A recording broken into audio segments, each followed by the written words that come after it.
천일문을 할 거냐 말 거냐, 할 거면 언제 할 거냐, 치명적인 단점이 있어요. 누가 한국어로 번역 잘하냐, 이 게임이야 지금 이게? 교육부 평등을 만드는 정보 비대칭 부숴버리겠습니다. 남기정입니다. 백승입니다. 오늘은 중고등학교 때 많이 보는 영어계의 수학의 정석처럼 베스트셀러가 있어요. 천일문, 아주 유명한 교재죠. 그 교재를 뜯어먹어보는 시간을 갖도록 하겠습니다. 초등학교 때부터 원서를 꾸준히 많이 읽은 아이들, 네. 저희 구독자분들 아주 많습니다. 천일문을 할까요 말까요? 기준을 제시해드리는 건데, 일단은 말씀드릴 거는 중3 때는 한번 보는 게 좋다, 이렇게 먼저 말씀을 드리고요. 그러면은 어떤 책을 보는 거죠? AR 한 6이다. AR 6은 그 기버 같은 책, 요런 거예요. 하면은 천일문의 핵심편, 이센셜 편을 보는 게 적합할 거다, 이렇게 말씀을 드리고, AR이 9 정도다. 그러니까 9라는 건 어떤 거냐면은 1984 정도 책이에요. 이런 친구들이라면은 천일문 마스터 편 봐도 괜찮을 거다, 이렇게 말씀드리는데, 괜찮다라고 말씀드리는 이유는 뭐냐면은 아마 이 정도로 책을 이제 보면은 이 천일문에 나와 있는 콘텐츠 중에서 3분의 2 정도는 좀 수월하게 할 수 있을 거예요. 이 문장들이 써 있거든요. 이 뜻 파악이 되냐? 그러니까 읽어봐요. 3분의 2는 알겠어 바로 이렇게 될 거고, 3분의 1 이하는 좀 아리송한데 좀 고민을 해봐야지 좀 알게 된다거나, 고민을 해봐도 잘 모르겠다, 이런 게 좀 섞여 있을 거예요. 이 정도 책이 적당하다고 보는 거예요. 그러면은 왜 시점은 중3이냐? 요거에 이제 배경에 깔린 말씀을 드리자면은, 구조적으로 사고할 수 있는 게 이 언어학적인 연구 결과상 언제부터 가능하냐? 이게 대략 사춘기 정도 때부터예요. 어린 시절, 그러니까 초등학교 이하의 연령에서는 언어를 구조적으로 인지하는 게 가르쳐도 잘 소화가 안 돼요. 왜냐면은 언어를 직관적으로 이해하는 단계거든요. 그래서 약간 밑 빠진 독에 물 붓기가 되는 거예요. 이걸 뭐 앉혀놓고 수업을 하면은 뭐 아예 안 배워지냐, 그건 아닌데 효율성이 굉장히 낮다 이거죠, 보편적으로 아이들이. 근데 중3 정도 되면은 그 시기가 도래를 한 거예요. 언어를 구조적으로 인지할 수 있는 발달 단계상 그 시기가 도래했기 때문에 이거는 효용이 있는 시기다. 그래서 중3을 기준으로 말씀을 드리는 겁니다. AR이 이제 중3이 됐는데도 한 6이나 이런 책들을 혼자 읽어서 소화할 수가 없다 하면은, 이러면은 사실은 저는 비추해요. 왜냐? AR이 6이 안 되는 상황에서 볼 수 있는 천일문 교재가 기본이나 입문편 이 정도 될 거란 말이에요. 근데 이런 것들은 사실은 원서 같은 걸 읽어서 습득하는 게 더 빨라요. 더 거부감이 없고 더 재밌게 할 수가 있어요. 이게 아주 복잡하지가 않거든요. 천일문 입문이나 기본에서 다루는 문장 구조가 아주 복잡하지가 않기 때문에 직관적으로 줄글을 쫙 읽었을 때 습득이 돼요. 그렇기 때문에 굳이 천일문 책을 안 써도 된다. 저희 학원에서도 이래요. 저희 학원에서도 그 중3 되면은 천일문을 커리큘럼에 넣는 반들이 있는데 대체로 상급반이에요. 교재는 핵심이랑 완성 요거 2개만 넣어요. 기본 단계는 없어요. 왜냐? 기본을 봐야 될 정도의 실력이면은 그냥 원서 읽는 게 낫다라고 판단을 해서요. 하지만 개인적인 견해니까 뭐 이걸 어떻게 잘 쓰냐에 따라서 좋은 경우도 있다고 생각은 합니다. 그러면은 이런 생각이 드실 것 같아요. 천일문은 대체 뭐 하는 교재고 구문이 뭐예요? 좀 더 와닿는 표현은 뭐냐면은, 이 구문이라는 건 뭐냐면은 그 아는 단어만 쓰인 문장을 봤을 때 뜻을 모르겠는 경우가 있어요. 이 뜻을 파악하도록 도와주는 게 구문이다, 이렇게 보시면 돼요. 한국어랑 영어랑 다른 게 뭐냐면은, 한국어는 조사가 있기 때문에 단어 간의 관계가 좀 더 분명해요.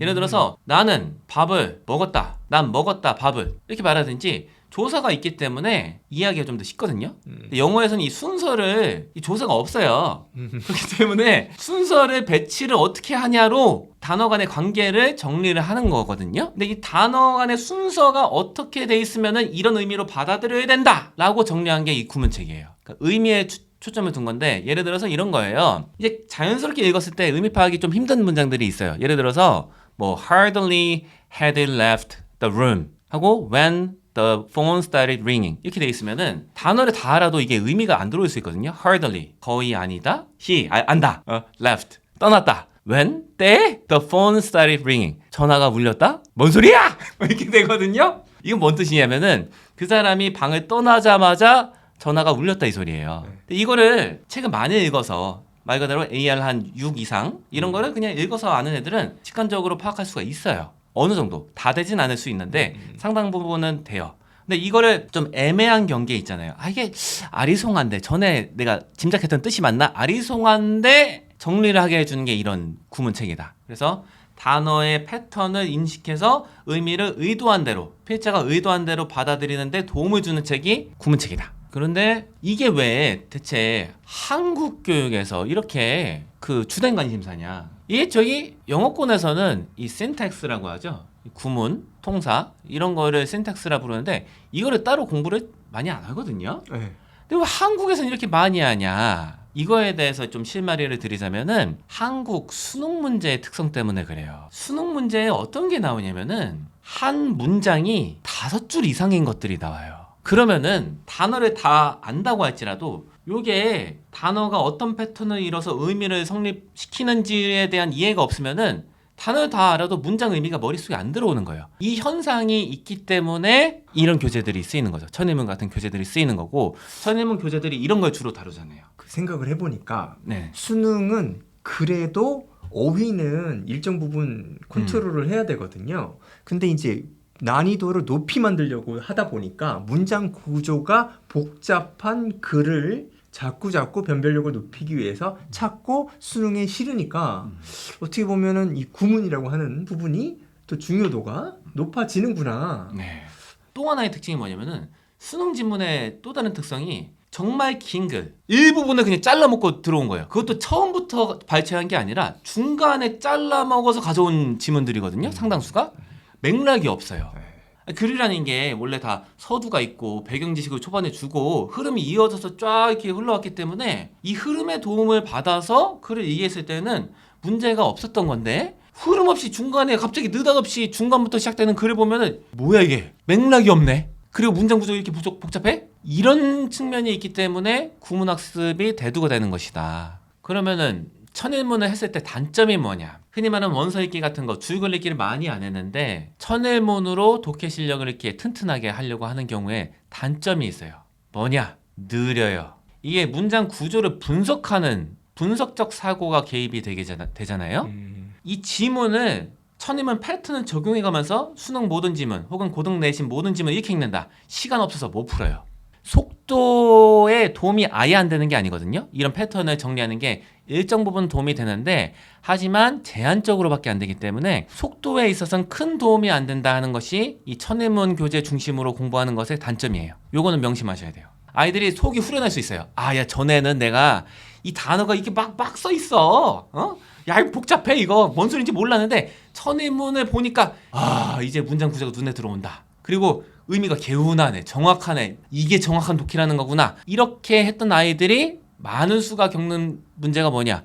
이것만 하다가 줄글 같은 거 많이 안 읽고 시점 가서 시간 재고 문제 푸니까 다 못 풀어요. 혹은 부분만 읽고 풀어야 돼요. 처음이랑 끝 부분을 읽고 막 풀거나 이런 걸 할 수밖에 없다. 이렇게 얘기를 하거든요. 속도를 신장시켜주는 것이 제한적이라는 게 이 천일문 중심으로 공부했을 때 단점입니다. 이거는 꼭 명심하시고 가셔야 돼요. 그러면은 정리해서 말씀을 드리자면은 이 교재는 어떤 학생들한테 맞는 교재인가? 혼자 하시는 걸 생각한다 하면은 아까 말씀드렸던 AR 지수랑 비교한 거 있죠?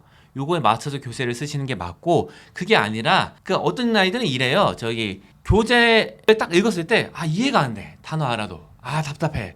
나는 분명한 게 좋아. 모든 걸 공식적으로 설명해줘. 그래야지만 이 속이 개운하고 안 그러면 나 공부 못하겠어. 이런 친구들이라면은 한다고 하면은 지도자를 끼고 해야 돼요. 뭐 학원을 가든 과외를 받든 간에 누가 관리해주지 않으면은 구현하기가 좀 힘들 거다. 저는 오히려 궁금한 게 흐릿한 것도 상관없는 애들이 있어요. 개운한 걸 다 좋아하지 않아요? 원서 읽는 아이들 중에 상당수는 이 홀리스틱한 방법을 써요. 전체적인 방법을 쓴다 이거예요. 이 친구들은 어떤 공식을 대입해서 그거에 단어를 끼워 넣어서 의미를 파악하는 방식을 따르지 않아요. 상당수가. 어떻게 하냐? 글의 전반적인 의미가 먼저 들어오고, 그 다음에 문단별로 들어오고, 그 다음에 문장별로 들어오고, 그 다음에 단어별로 들어와요. 이 구조적인 사고를 한다고 했을 때는 역으로 가는 거거든요. 단어를 모아서 문장의 의미를 만들고, 문장을 모아서 문단을 만들고, 문단을 모아서 전체 뭐 에세이 같은 거를 쓴다. 이렇게 생각하는 게 구조적 분석인데, 특히 어렸을 때부터 원서 같은 거 많이 읽은 애들은 이 접근을 쓰지 않는 거예요. 그래서 부분별로 떼서 물어보면은 뭔 뜻인지 모르는데 그 전체 요지를 알아요. 이 전체 뭐 5문단으로 써있는 글의 요지를 아는데 경우에 따라서는 문단별로는 물어보면 뜻을 몰라요. 그러니까 의미 단위가 클수록 의미를 더 잘하는 거예요. 요게 이 아이들이 취하는 접근법이기 때문에 성인들은 대체로 이러지 않거든요. 특히나 우리 나이 때 지금 부모님들에 해당하는 이런 분들은 이렇게 안 배웠어요. 영어를 대체로. 이 사고방식 자체를 이해 못하시는 분들이 있어요. 부분을 모르는데 어떻게 전체 뜻을 얘가 어떻게 하는 거지? 이 말이 돼? 이렇게 생각하시는 분들이 있는데 어렸을 때부터 원서 많이 읽고 노출식으로 이용하는 애들은 상당수가 대체로 그래요. 부분을 따지는 거를 필수적이라고 생각하지 않아요. 그 전반적인 흐름을 보고 그 부분적인 거의 의미가 단계적으로 점진적으로 좋아져요. 이게 차이다.